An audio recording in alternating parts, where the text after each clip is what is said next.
हल्द्वानी में इंटरनेट सेवा ठप है, लेकिन इंटरनेट के माध्यम से खबर में हल्द्वानी चर्चा में है। चर्चा में क्यों? दरअसल 8 फरवरी को हल्द्वानी के बनभूलपुरा में अवैध मदरसा और नमाज स्थल को अतिक्रमण हटाने के अभियान के तहत गिराया गया तो वहां दंगे भड़क उठे। दोस्तों, पूरे इलाके में जगह जगह जलती गाड़ियां, पथराव के कारण सड़कों पर पत्थर पड़े हुए हैं।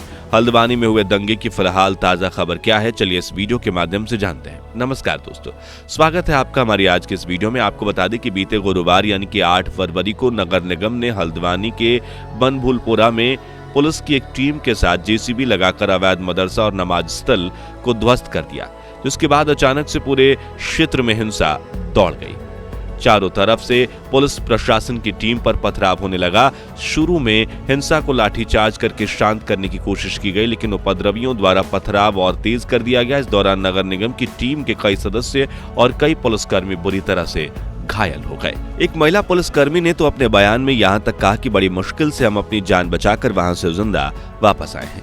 दोस्तों, फिलहाल हल्द्वानी में इंटरनेट सेवाएं, सभी पेट्रोल पंप, सभी स्कूल, कॉलेज और कई अन्य सेवाएं जैसे बिजली व्यवस्था पूरी तरह से ठप है। पूरा इलाका छावनी में तब्दील है। वहां डीएम ने कर्फ्यू लगा रखा है। तो चलिए इस विवाद से जुड़े कुछ पॉइंट्स और करंट अपडेट्स क्या हैं वो अच्छी तरह से समझते हैं।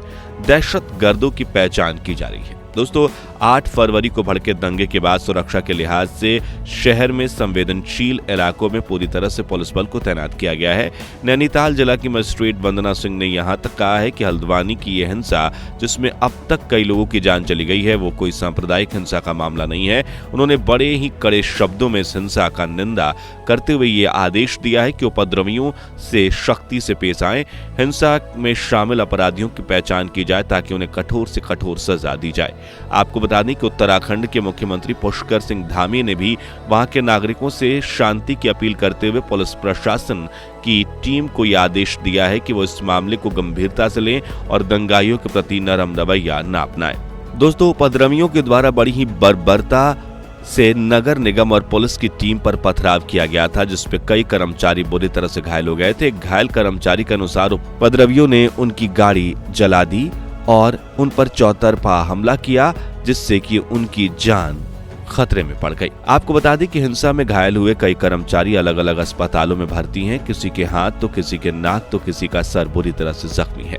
पहले भी हुआ था बवाल। दोस्तों, अभी हल्द्वानी का बनभूलपुरा इलाका पूरी तरह से सुलग रहा है, लेकिन आपको बता दें कि वहां ये जो बवाल है वो पहली बार नहीं है। जी हाँ, सबसे पहले तो ये आप जान लें कि अतिक्रमण हटाने की पूरी कार्यवाही संवैधानिक तरीके से कोर्ट के आदेश पर हो रही थी और लगभग साल भर पहले भी ये कार्यवाही नगर निगम द्वारा की जा रही थी। और तो और इस कार्यवाही से पहले रेलवे समाचार पत्रों के द्वारा नोटिस भी जारी की गई थी। उस नोटिस में साफ साफ ये लिखा हुआ था कि 1 हफ्ते के अंदर अतिक्रमण हटाने की कार्यवाही की जाएगी। यानी कि ऐसा नहीं है कि अतिक्रमण हटाने की कार्यवाही अचानक से बिना किसी नोटिस के शुरू की गई थी।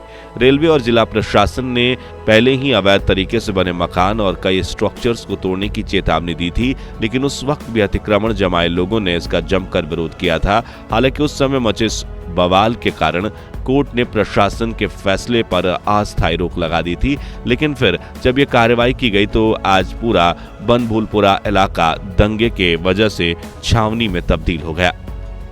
प्रदर्शनकारियों की दलील। दोस्तों, एक और जहां नगर निगम और रेलवे ये बता रही है कि अतिक्रमण हटाने की कार्यवाही अवैध स्ट्रक्चर पर की जा रही थी, वहीं दूसरी ओर विरोध प्रदर्शन करने वाले लोगों ने ये कहा है कि ऐसा बिल्कुल भी नहीं है। उन्होंने कहा कि हाईकोर्ट के अनुसार अतिक्रमण हटाए जाने का काम केवल 29 एकड़ पर होना था, लेकिन रेलवे की ओर से इसे 78 एकड़ जमीन पर से अतिक्रमण हटाने का काम किया जा रहा था। आपको बता दें कि प्रदर्शनकारियों ने राज्य सरकार से ये मांग की है कि उन्हें नजूल की जमीन के हिसाब से उनकी रिहायशी मंजूरी दे दी जाए, न कि रेलवे की जमीन की बात करें। उनके कई साल पुराने रिहायशी इलाके को उजाड़ने का काम बिल्कुल न किया जाए। उन्होंने ये भी बताया कि जिस जमीन को रेलवे अपना बता रही है वहां लगभग 25,000 लोगों की बस्ती है। लगभग 4,000 से ज्यादा परिवार वहां अभी भी रहते हैं। कई सरकारी स्कूल हैं, कई प्राइवेट स्कूल्स के अलावा वहां बैंक और 2 ओवरहेड पानी टैंक भी हैं। रेलवे का दावा। दोस्तों, प्रदर्शनकारियों के इस अतिक्रमण कार्य को गलत ठहराते हुए रेलवे पर जो आरोप लगाए गए हैं, उसके जवाब में रेलवे ने यह दावा किया है कि ये जमीन उनकी है, इसलिए वो वहां से अतिक्रमण हटाना चाहते हैं। आपको बता दें कि नैनीताल हाईकोर्ट के गौला नदी पर अवैध खनन के मामले में यह सुनवाई करते हुए वहां से अतिक्रमण हटाने का आदेश दिया गया था और रेलवे ने भी उस जमीन पर दावा करते हुए कहा कि सभी पक्षों की दलीलें सुनने के बाद ही हाईकोर्ट ने 20 दिसंबर 2022 को अतिक्रमणकारियों को हटाने का निर्देश दिया था। रेलवे ने तो यहां तक कहा है कि उनके पास पुराने नक्शे भी हैं। इसके अलावा 1959 का नोटिफिकेशन और 1971 का रेवेन्यू रिकॉर्ड तथा 2017 की सर्वे रिपोर्ट भी रेलवे के पास है। दोस्तों, दरअसल हल्द्वानी में रेलवे की जिस जमीन पर विवाद है और जिसके लिए अभी वहां दंगे भड़के हुए हैं, वो बनभूलपुरा से सटी है। आपको बता दें कि हल्द्वानी रेलवे स्टेशन के आसपास का ये इलाका लगभग 2 किलोमीटर से भी ज्यादा क्षेत्र को कवर करता है। इन इलाकों में ढोलक बस्ती, इंदिरा नगर, गफूर बस्ती शामिल हैं। इसी क्षेत्र से अतिक्रमण हटाने का कार्य किया जा रहा था, जिस दौरान इस इलाके के लोगों ने अतिक्रमण हटाए जाने को लेकर जमकर विरोध और प्रदर्शन किया। दोस्तों, रेलवे के अनुसार यहां रहने वाले लोगों ने पहले रेलवे की इस जमीन पर कब्जा किया और फिर धीरे धीरे उन्होंने इस पूरे इलाके में अपने पक्के मकान बना लिए। हजारों की संख्या में यहाँ लोग रहने लगे और ये इलाका उन लोगों का रिहायशी इलाका हो गया। जबकि यहाँ रहने वाले लोगों ने यह सवाल करते हुए कहा है कि अगर रेलवे के अनुसार ये जमीन अवैध है तो यहाँ सरकारी स्कूल कैसे बने, बैंक कैसे खुल गए, पानी की टंकी कैसी बनाई गई। इन सब चीजों के निर्माण के वक्त किसी तरह का कोई नोटिस क्यों नहीं आया कि अवैध जमीन पर इन स्कूलों और बैंकों का निर्माण किया जा सकता है। प्रदर्शनकारियों ने भी कहा है कि आजादी से पहले इस हिस्से में बगीचे, लकड़ी के गोदाम और कारखाने थे। यहाँ उत्तर प्रदेश के बरेली, मुरादाबाद और रामपुर के अल्पसंख्यक समाज के लोग काम किया करते थे। वहीं धीरे धीरे यहाँ बसते चले गए। दोस्तों, इस पूरे विवाद को समझने के बाद मैं आपको बता दूं कि अभी फिलहाल बनभूलपुरा में हुई हिंसा के बाद वहां कर्फ्यू लगा हुआ है। इंटरनेट सेवाएं, स्कूल, कॉलेजेस और बिजली व्यवस्था भी पूरी तरह से ठप है। जगह जगह पर भारी सेना बल तैनात किया गया है ताकि शहर की सुरक्षा की जा सके।